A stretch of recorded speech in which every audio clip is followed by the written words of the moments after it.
Good morning, good afternoon, good evening. Welcome to another episode of Voices for Excellence. I am your host, Dr. Michael Connor, CEO and founder of the Agile Evolutionary Group, and of course, the proud host of BFE. And today's guest, yes, we are deep into our Black Excellence series, celebrating exactly what the name of our podcast is for this month, Black Excellence. And today, I wanted to bring in, I like to say, an edupreneur, an entrepreneur in the education vertical, who is just completely disrupting everything. I love her software solution she has. Just embedding 22nd century, I like to say, indicators from my framework, as well as truly there's an intentionality around the instructional design with the product. But Kai Frazier, she's the CEO of KaiXR, has this outstanding software solution. So outstanding where Kai, I was talking to Kai this morning and I said, Kai, this is just absolute randomness. So I was teaching a doctoral course in a doctoral program, and one of the final product or the final presentations for their final was to create a project where it was this disruptive design with classrooms that integrate solutions. And one group so happens, what was the solution that they chose? KaiXR. I was like, I know her. Yes, I know her. I definitely know her. I felt like I know somebody famous, but it is without a doubt an absolute honor, a friend, a sister in the game, and you don't see many African-American women that are a part of this EdTech vertical, and it's so good to see her. So we'd like to welcome Kai Frazier, who is the CEO and founder of KaiXR. But something that you might not know about Kai that we're going to get into, Kai is a historian. So we're going to unpack that as well. But Kai, listen, I'm not worthy, man. I got my students presenting KaiXR and it was unprompted. I'm like, man, yes, I know somebody that's famous. How you doing? I'm doing well. Thank you so much for having me. And I am so proud of those students. I cannot wait to see what they do. And thank you for once again inviting me to spend some time with you. Absolutely, Kai. You're making a difference. Your product, your solution, you being in the ed tech field, that is a disruption on its own. And I want to unpack that too, because I am sure and I know that there are many African American women that want to enter this entrepreneurial space, that want to enter this ed tech space, but don't know how to. You kind of created this pathway for them. So we're going to unpack that. But Kai, as an educator, historian, entrepreneur, and now the CEO of KaiXR, I want you to unpack this because this is kind of like a song, or this is kind of a question where my viewers get to know, who our guests are. But what song defines your work in the education ecosystem? I always go back to Whitney Houston's The Greatest Love because I strongly believe the children are our future and they're going to do a great job leading the way. And I just hope I have a amazing feat when they do, as they do. And I am here to be a support for whatever opportunity, challenge they have. I'm just really looking forward to seeing what they create. Yeah, yeah. And Kai, what I really truly appreciate about your answer, right? The greatest love, the children are the future. I can hear Whitney singing it right now. Teach me well.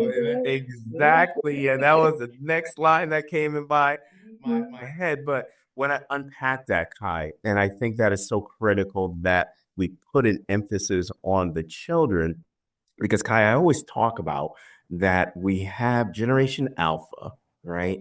And we just welcome into the world Generation Beta.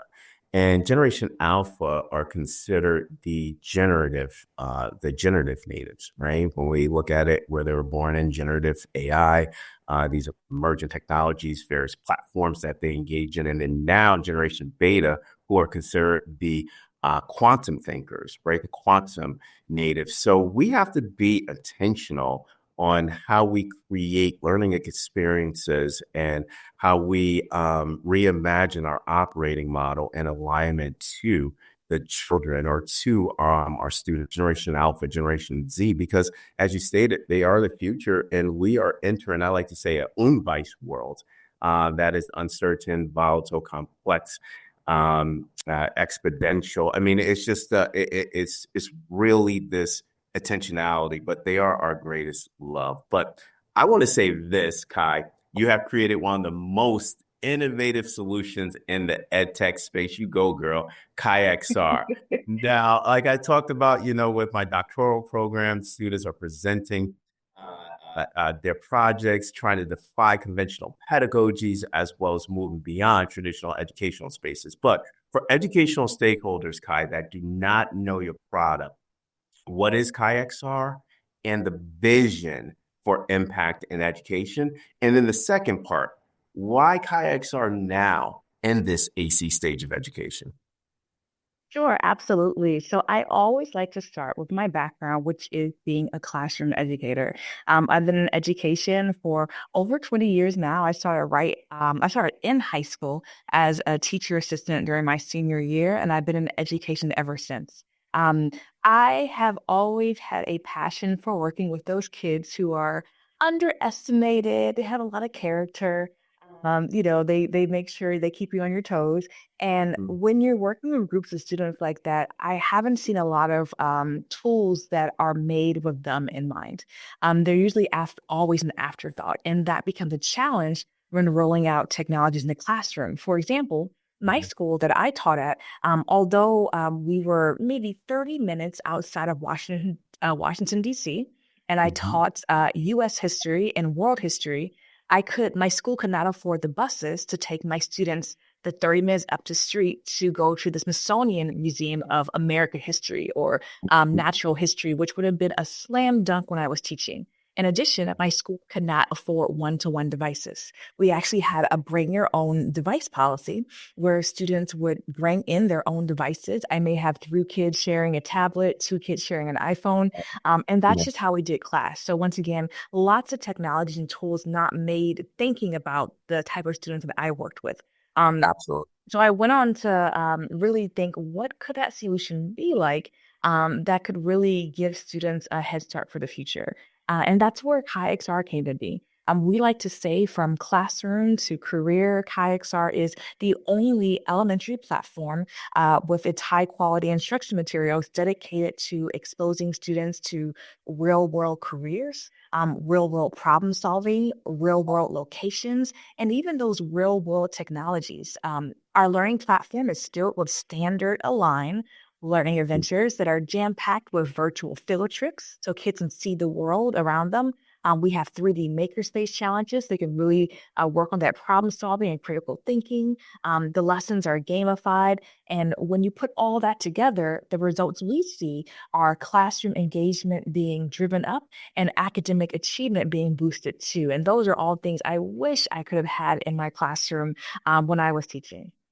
Yeah, yeah. And Kai, thank you for this. And I want to unpack this, Kai. So I just want to spend a few moments with this because I think that this could be a great, um, a great platform, right? This answer. And to my audience, please play this answer back in a segmented context, specifically any of the software engineers, software developers, UX designers, because again, Kai said something that was very intentional, right? And what she did was she actually took various elements and tenets from the opportunity and access gap to be able to create a software solution to close those specific gaps within the education ecosystem. What I love about this and intentionality is the focus on elementary. And Kai, you know this, and I know this as well. We start focusing on careers in the old model at the secondary level,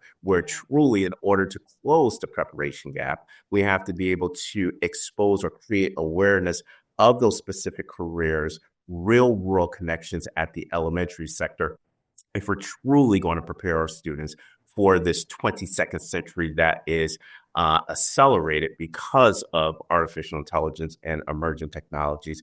Kai, this is more of a subjective statement because I really appreciate the instructional design and the intentionality with the AI and the interface. Can you again, for my audience, can you unpack KaiXR in a simplistic form, elementary alignment, virtual field trips, gamification, engagement as opposed to, or engagement in lieu of compliance. I just really appreciate the product outputs that you're generating. But again, selfishly, subjectively, can you unpack IXR again?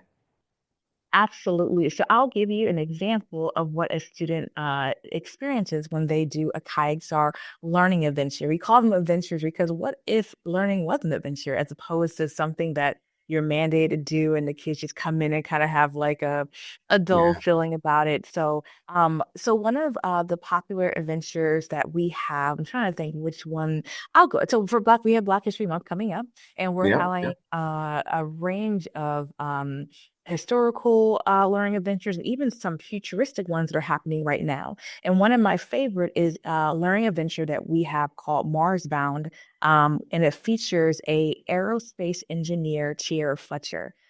Tiara Fletcher is a young Black lady out of Atlanta, Georgia, and she talks about how she has used her STEM skills, her math skills, how that started from a very young age to now her challenge is at NASA in the location in Huntsville, Alabama. She's charged with making a launch device for a rocket to go to Mars. So she has to do a lot of scientific thinking to pull off that challenge of making that Yeah. rocket go to Mars. So the way that that learning adventure looks is the students come in and they have for the teachers, we have a mini lesson. They can teach what is an aerospace engineer. Then they go into their math and they do some solar system work they find in their third grade, the third grade lesson, their third grade standards. Then they go into a virtual field trip where they are able to explore Tierra taking them through her job at NASA. So they get to see this young Black woman doing some astronaut training and going through her offices and what it looks like. After that, we give students a sample code where they have to do some things like make your rocket start off with the planet furthest from the sun. So they have to go through and think critically about the little code they have is about 5 directions. And then once they have that, they go into our makerspace and they start to program their rocket to make these movements. So they'll have to make their rocket go, right 5, back 4, just to make that actual lesson work. So it's a cool activity that takes in their STEM skills, their STEM curriculum, science and math curriculum from STEM, gives them a virtual field trip to actually go to. A lot of our students that we work with are in Alabama, so they get to see what it's like in another city and new careers that are right in their backyard. And then they get to actually put their problem solving and critical thinking to work. As they solve that challenge, kind of a simplified elementary level challenge for those students, but they get to see Mhm. what that looks like for that to work for that career. Kai, the reason I have my head down is because I am writing down everything because the caption that you provided into my audience, and again, Kai, you know how I am, to my audience where Kai's product standards alignment, when I hear that as Kai was unpacking her answer, NGSS alignment, ELA alignment, when we talk about astronauts, one of my perseveration is Anchor Standard 4 that focuses on vocabulary, pedagogical alignment within the model, many lesson to small group to exploration, collaboration, AI integration using gamification and other tenets of AI, problem solving and critical thinking in a collaborative manner, academic rigor that meets grade level standards through a makerspace. Kai, where was this when I was a principal, superintendent, CAO? I am so mad at you because I would adopt this for my district. This is like so cool, Kai. To my audience, please support Kai XR. If it just randomly came up in my class or a final presentation, it must be good, and it is good, and I know that. But Kai, I want to move on because this is phenomenal because I want to take you way back. Okay. And what I mean by I'm going to take you way back to my audience, what people might not know about Kai is she is a historian and she worked at the Smithsonian National Museum. She worked at the African American History, the Smithsonian of African American History Museum, the United States Holocaust Memorial Museum. Kai, we got to geek out because, that's how I am. But I want you to take now your lens off or your hat off being a part of this EdTech world, okay? I want you to take your hat off of you being an entrepreneur, educator in the space, and I want you to put your historian lens on. And from the lens of a historian, Kai, why has history and education become so immensely polarized? Now, you have a deep historical context and you have taught history to many people at some of the most recognized places in the world. But why is it so polarized? And how do we de escalate the polarization of history when our schools are becoming more diverse every academic year? 57% of our students in education are Black and Brown. So I feel like I'm dubious about this, but I don't. But Kai, what's your perspective? Sure. I want to almost take this in a different direction. I think when you're watching on the news, there's a lot about history being politicized and polarizing. My experience, which is almost even worse than that, is I go into a lot of schools and history is not being taught at all. Oh, wow. The reason for that is because, of course, COVID did a brain drain. The kids' scores are behind in reading and math. So, reading and math, which are great things that should be prioritized, have taken precedent against everything. So, history was the first thing to be cut out. Um, Different electives that really help kids be creative and learn. Let me like music, even sports. Yeah. That's been all cut off. And then history, as far as the core subject areas, was next on the chopping block. So I am a firm believer of a lot of stuff. I always say history doesn't necessarily repeat itself, but it sure as hell rhymes. And a lot of the reasons why you can see where things are going is you have a good understanding of what has happened in the past.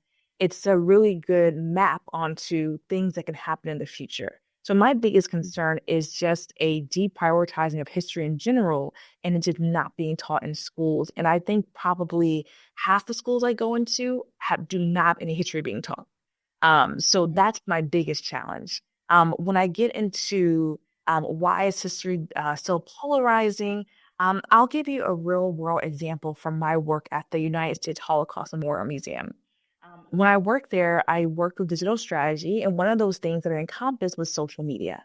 And for the love of me teaching history, I could never understand how a Holocaust denier came to be. I just wanted to get down to the bottom of what is the denial, what's happening, because my job was to basically be the first line of defense when I see all the hate coming through on social media. And just I wanted to be aware of what was coming at me. What I saw from digging deeper is it was more of a challenging of data. So maybe something like, oh, well, this many people didn't die here, or they actually died because of the war, not because of the Holocaust. Just very debating little thing here and there, right? And that Yeah. was enough of just not good information to make it something a lot bigger. Same thing when I see, when I work with students, I'm very intrigued at when the hatred forms. And I find that it usually starts to stick around middle school.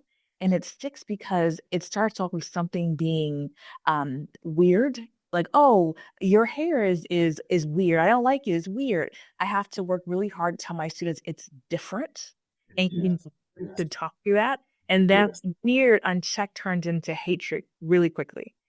So when I go into a lot of these histories and people don't want to understand or they don't want to learn, they don't have they don't have the motivation to learn about any other history.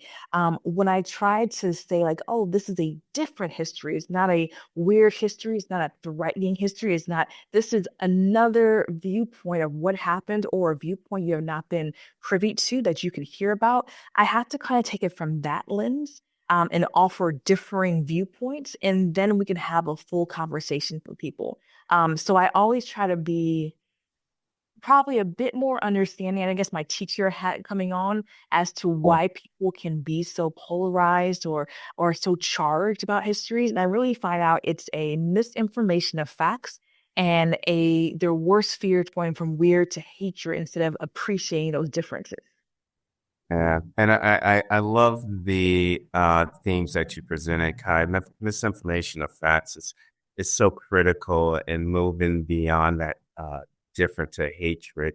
Those are two, I like to say, mega themes that are pretty much driving this polarization, and really love how you identify what could be those next steps to expand upon differences and to curtail misinformation so that we can be able to just teach history, a key, I like to say, foundational element in the education ecosphere. So thank you for that response. I've been waiting to ask you that question from a historian's perspective of this immense polarization of history in the education ecosystem. But getting back to another thread of your expertise, around this digital reimagination that we're encountering in the education ecosystem, because Kai, we know that the pace of change is rapid and it's exponential, and we are actually feeling, and you're part of this as well, this acceleration of AI and generative platforms, and they're shifting the forces within our economic demand and as well as with the future. But now there's this universal agreement within our operating model that we have to continue to advance technologies in this interfaced manner, right? So, in this context of interrelation between pedagogy and AI, Kai, how do we do this from a strategic design aspect when you have that classroom practitioner experience, right? We're seeing this level of novelty of creating equilibrium between pedagogy and AI. You seem to master that even within the instructional design of your software solution. So, from your experience as a classroom practitioner, how do we interface that between AI and pedagogy? Sure. I am going to take this. I always try to answer my questions as a teacher first and then everything after. I think that there's not enough of us asking why. Why are we doing a lot of these things? And I think if we start with the why, it really shapes the method in which we do. For example, I know we have to do more technology. I know that's where everything is going, but why? I find that a lot of students, the technology isn't making them smarter. It doesn't always make them smarter. It almost takes away their thinking skills. So, what is the end result that we want? I want students to have strong problem solving and strong critical thinking. But if we just jump to AI and tell them, the kids are getting this message, they put it in, the answer comes out, and they don't know how to think critically about what they're seeing. They don't even know how to think to put together the prompts. The results aren't coming out that we would anticipate in a normal pedagogy. For example, I can't stress how much just writing helps reinforce concepts and helps them think through their brain. So when you take that out, which has been one of the things that we have been using over and over again, and that's gone, there's a comprehension gap that's happening. So we're seeing a lot of gaps that when we come together with these tools, at the very basis, I would hope that a lot of these educational systems are thinking about what are the literacies that are needed to use AI. Whether it's more work on the skills like problem solving, critical thinking, creativity, and how to doing their prompts to actually get the end result so they can do these jobs easier. For me as an ed tech professional, it is really hurting my soul that a lot of these ed tech platforms have completely taken the teacher out of teaching. One of the things in Yeah. IXR that we are very intentional about is every lesson comes with a slideshow. So we expect the teacher to get there and engage with the student and check for understanding, all those things that help really drive education, hit those pedagogical standards that we're talking about, those learning objectives, and go forward. But when we're putting the students in some of these platforms and it's just heads down, they're on their own, good luck, we don't even know what's happening. That's what we see. That's my big concern as why we're doing this and what are those skills we want to come out and how would that help us in the future? I love that answer, Kai. And you framed what a friend of mine, Ken Shelton, a friend of ours, Ken Shelton, always state that there's high volume tech, right? There's this oversaturation of all these tools, but I always like to say low order thinking in the context of the students and the application of these critical skills and competencies with regards to the standards. So, what is that equilibrium dosage between tech as well as higher order thinking skills? I always say this, Kai, and you'll laugh.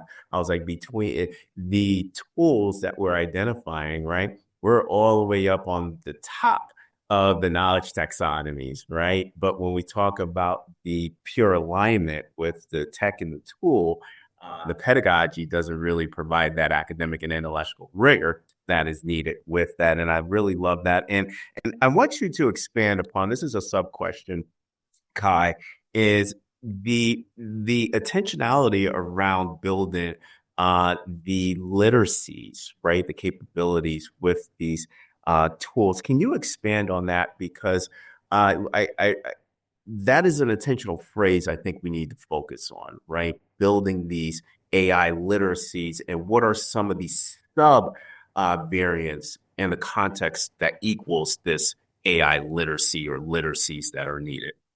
Absolutely. I'll give you an example of one of the learning adventures we have on a KaiXR platform, which is about AI and algorithms. On face value, you would think it's a STEM or a technology lesson, but it's actually a ELA, informative, informational text activity.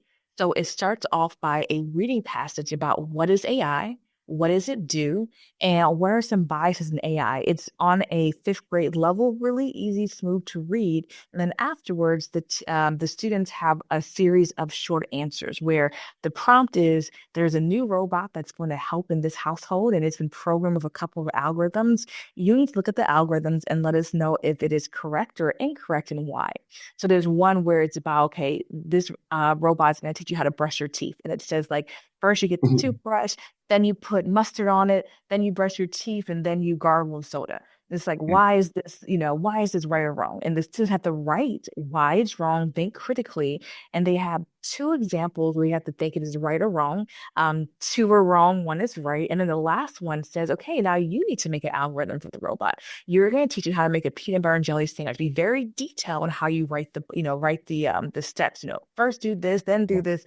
And although they're learning about AI literacy, they're working on their reading. They're working on subject-based, vocabulary in informational text, and they're working on the writing. They're working on short answers and how they're thinking about it. They never touch anything AI, but they're Yeah. learning the skills and the literacy. So when they do touch something that's an AI tool, they know how to think critically about it. And I wish there were more intentionality on why we're doing the tech. I don't think the tech is always the first step. When we talk a lot with VR, virtual reality, and when we work more with VR headsets, we talk about what is VR. Here is the hardware. How does it feel? What do you think it does? Before we even Amazing. probably not get to the headset until the second or third class, actually putting it on. So Yeah. these are things that we do so they can build up their literacy before they even get to the tech. Absolutely, Kai. Well stated.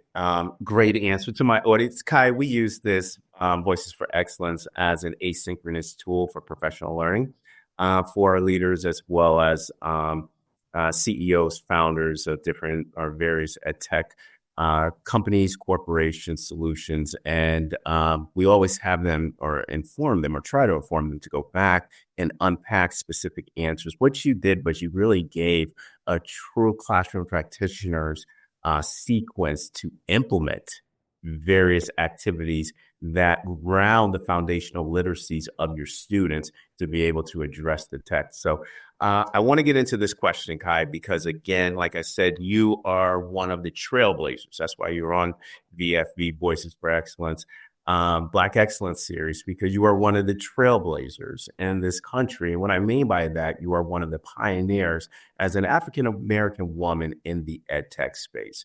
We're seeing, right, an upward trajectory where Black women are the fastest growing group of entrepreneurs. However, Black women owners in the United States still earn less revenue than their counterparts. So we're seeing this uptick within the data, but we're not seeing revenue, and these corporations that are owned by Black women earn less. So from your experience, from building a successful ed tech company with KaiXR, what advice would you give Black or brown women who are at this startup stage or would like to enter the education entrepreneurial space regarding this persistence that they have to have against some of these systemic barriers. So that's the first part I want you to take. I want you to take apart.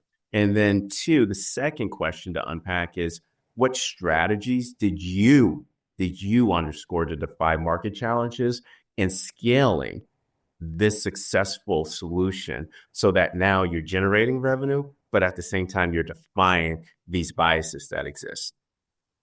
Yeah, so I work with a lot of Black women who have fantastic ideas for different innovations, different companies, and it tends to be the same first internal challenge that we all tend to have, which is to even get to a point where you are thinking about doing this. You've probably had a career where you're used to having a phenomenal work product and work ethic to this point. You know, you rise to the top of your top tier for all of these things. When you do startups, you have to almost release your worst product into the world so you can do iterations.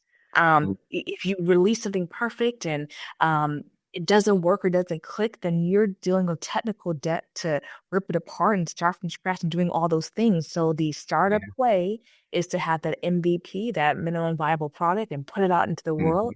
I was telling a group the other day that the one of the best advice I was given is if you're not embarrassed when you launched it, you probably launched it too late. And that's hard when you're used to having a top tier product and rising to the top and doing all those things. So I find the first big challenge is to get over that it has to be perfect for me to release my gift out into the world for Yeah. that. The other thing, as far as maybe unaccepted systematic barriers, it's all of them. All right. You can't do a company without money. Raising money, when I first started raising money, the statistic was out of all the venture capital funds that went to people that year, I think it was 2018, the amount that had went to Black women was 0.0006. So point Wow. so it was Wow. statistically impossible for me to raise a dollar for the company when I first started out. For a lot of people who known about my journey for this company, when I started the company, I heard all that and I saw I was going to have to make my own friends and family route, if you will, which is another common thing that we see for a lot of Black women and Black people in Mhm. general. So I had to sell my house, my car, and everything I owned. And I moved across the country from Washington, D.C. To the Bay Area so I could be in the Silicon Valley nook and learn all that I could from everybody around me. And it was the best accelerator program I could have ever had was to be on the ground in the Bay Area and to learn from so many people doing amazing things. Yeah. And just really, when I was in Washington, D.C., everybody told me that my idea for a company was crazy. When I came to the Bay, they all told me I wasn't thinking big enough. Yeah. So I had to be around that thinking where people were thinking bigger, pushed me to do more. And that environment was really amazing. And that's sometimes things you don't get as a Black woman. I was able to learn how to raise money, learn what was needed to scale, learn what will be needed to manage a team. All these Yeah. things that I don't think I would have learned as fast at the level if I wasn't wedged in between some great entities like Stanford and I have to always shout out the K4 Center for Social Impact and learn from other entrepreneurs in the Oakland community. So I think that Kai's success has been a product of our environment, our community, and working from other like-minded people who are doing some great things. And if you're able to find that, you'll go very far. Last thing I'll say is that I was told we always have in our heads, especially as Black women, that if I could only get this, if I could only get this money, or if I could be here, then I could do X, Y, and Z. Um, it's kind of like that phrase, the when people ask you like what's the best camera, it's the one that you use. Mhm. So I always people start where you are, start with what you have, and start with what you know. I started the company in Washington, D.C. when I first got off. I had a donated VR camera to make my first VR experience from Georgetown University. I was using free versions of Final Cut Pro to edit the video. I went to my classroom that I taught at to test it out. I didn't have anything special. So really just starting with what I had access to will take you very far, but most people will never start. So a big part of this is believing in yourself to start.